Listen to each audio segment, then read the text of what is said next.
في كل قرية في بيت محدش بيقربله، بيت بيستنى ضيوفه في صمت وبيقوله إن اللي بيدخله عمره ما بيخرج.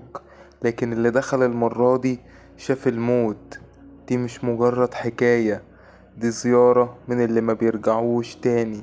ودي حكاية الزائر الأخير، الإشارة السوداء لما الحكاية تبقى آخر نفس. في قرية صغيرة هادية، الناس كانت بتخاف من بيت قديم فوق التل، محدش بيقرب منه. كانوا بيقولوا ان اللي بيسكنه الموت بنفسه، مش روح ولا شبح، الموت الحقيقي. في ليلة شتا الكهرباء قطعت عن القرية والدنيا غرقانة في ضلمة وسكون. شاب اسمه سليم قرر يثبت ان كل الكلام ده خرافات. راح البيت اللي فوق التل ومعاه كشاف صغير. الباب اتفتح لوحده كأنه مستني الضيف. أول ما دخل، ريحة عفن، ريحة موت، ريحة خنقة في المكان. سمع صوت أنين جاي من فوق، طلع السلم خطوة بخطوة، وكل خطوة كان بيحس بيها كأن الأرض نفسها بتتوجع. وصل لغرفة مظلمة فيها كرسي خشب، وعلى الكرسي قاعد شخص لابس عباية سودا وملهوش وش بس ظله بيتحرك. قال سليم بصوت مهزوز: انت مين؟ جه الرد بصوت غريب هادي ومخيف في نفس الوقت: انا اللي كل البشر بيهربوا مني وكلهم في الاخر بيستنوني. سليم بدأ يرجع لورا، لكن الباب اتقفل فجأة. الصوت كمل: ما تخافش، لسه دورك مجاش، انا جيت افكرك بس. اختفى الكائن والكشاف وقع من ايده. تاني يوم الصبح لقوا سليم مرمي عند باب البيت، وشه ابيض وعينيه مفتوحة على الاخر. الدكاترة قالوا سكتة قلبية، بس الغريب انه كان ماسك في ايده ورقة مكتوب عليها بخط دم: الموت مش بيجي لما تتوقعه، بيجي لما تنساه. بعد موت سليم الخوف خيم على القرية، محدش بقى يقرب من بيت التل، حتى الحيوانات كانت بتلف بعيد عنه. لكن الليلة دي كانت مختلفة. الساعة عدت نص الليل وكل الكلاب بدأت تعوي في وقت واحد، كأنهم شايفين حاجة محدش غيرهم شايفها. الحاج يوسف راجل كبير كان بيقول دايما ان الموت مكتوب ومفيش داعي للخوف. بس وهو قاعد في بيته سمع حد بيخبط على الباب 3 مرات، خبطات تقيلة وباردة. فتح الباب ملقاش حد، بس على الأرض كان فيه نفس الورقة اللي لقوها مع سليم، مكتوب عليها بخط الدم: دورك قرب.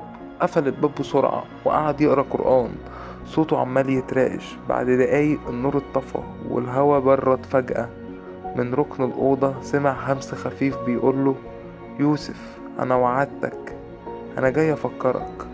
التلفزيون اشتغل لوحده والشاشة اسودت تماما إلا كلمة واحدة ظهرت بخط أحمر: اللي بعده مين؟ الصبح لقوا يوسف قاعد على الكرسي، عينيه مفتوحة وضحكة غريبة مرسومة على وشه. الناس كلها بدأت تسيب القرية إلا واحدة، بنته هند. كانت عايزة تعرف الحياة بنفسها، قالت إنها تدخل البيت وتشوف مين الكائن اللي بياخدهم واحد ورا التاني.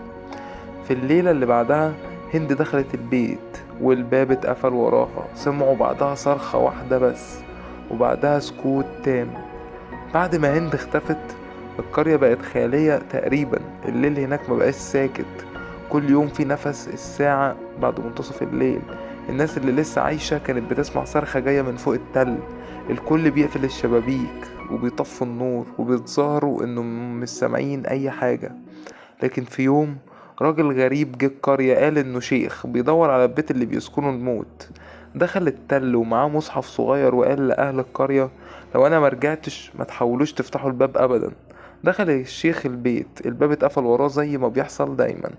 جواه ريحة موت وهدوء خانق. صوت خطوات بطيئة بدأ يقرب منه، وكل ما الصوت يقرب النور في الكشاف اللي في ايده بيضعف لحد ما وقف الكائن قدامه. عباية سودا من غير ملامح، بس المرة دي كان فيه وش بيظهر بالتدريج: وش هند. الشيخ قال بصوت ثابت: انت مش هند، انت اللي لبستي شكلها. مين انت؟ الكائن ضحك ضحكة مبحوحة وقال: انا اللي بيجي بعد اخر نفس، انا اللي بيقف بينك وبين الابد، انا مش شر ولا خير، انا النهاية اللي بتستنوها. وفجأة كل الشموع اللي كانت في البيت ولعت لوحدها، ووش هند اتحرق قدام عينيه ورجع الظل الاسود زي ما كان.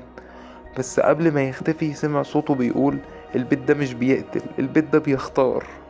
الصبح أهل القرية لقوا الشيخ نايم على الأرض عايش، بس شعره كله بقى أبيض وعينيه ثابت لونها الطبيعي. ولما سألوه شايف ايه قال كلمة واحدة: الموت كان مستني اللي بعدي. مرت أيام بعد اللي حصل مع الشيخ، القرية خلاص بقت شبه مهجورة، مفيش غير أصوات الرياح وهي بتلف حوالين التل. لكن الشيخ ما قدرش يبعد، كل يوم كان يروح لحد باب البيت يقف ويبصله بخوف وغضب، كأنه مستني حاجة تخلص. في ليلة قمرها مكسور سمع همس جاي من جوه البيت بيقول: دورك جه يا شيخ. الصوت كان صوت هند. اتفتح الباب لوحده والظلام جواه كان عامل زي بحر ملوش آخر. الشيخ دخل وهو ماسك مصحفه وقال: لو انت الموت فانا مش خايف، انا بس عايز افهم ليه اخترت القرية دي. الصوت رد عليه بهدوء مرعب: محدش يختار الموت، الموت هو اللي بيختار. انتوا نسيتوا تدفنوا الخوف فدفنتكم الحياة قبله. الشيخ بدأ يقرأ آيات بصوت عالي. البيت كله اتهز والجدران بدأت تنزف دم. الهوا قلب لعاصفة والأرض تحت رجليه اتفتحت، ووش الموت ظهر للمرة الأخيرة. وش ملوش ملامح، بس العيون فاضية تماما كأنها بتبص جوه روحك. صرخ الشيخ: لن تنتصر. ورد الموت بصوت كأنه من 1000 قبر: أنا مش بنتصر، أنا بنهي. وفجأة البيت كله نهار. والصبح لما الشمس طلعت، مكان البيت بقى أرض فاضية، ولا في أثر لجدران ولا الباب ولا حتى التراب خالص. بس كل اللي مروا من هناك سمعوا في الهوا همس خفيف بيقول: لسه في اللي بعده. الموت مش نهاية، هو بس الباب اللي بعده محدش رجع منه. لو سمعت همس بيقول اسمك في الضلمة، يمكن يكون الزائر الأخير جايلك. الإشارة السوداء، الحكايات اللي محدش بيكملها.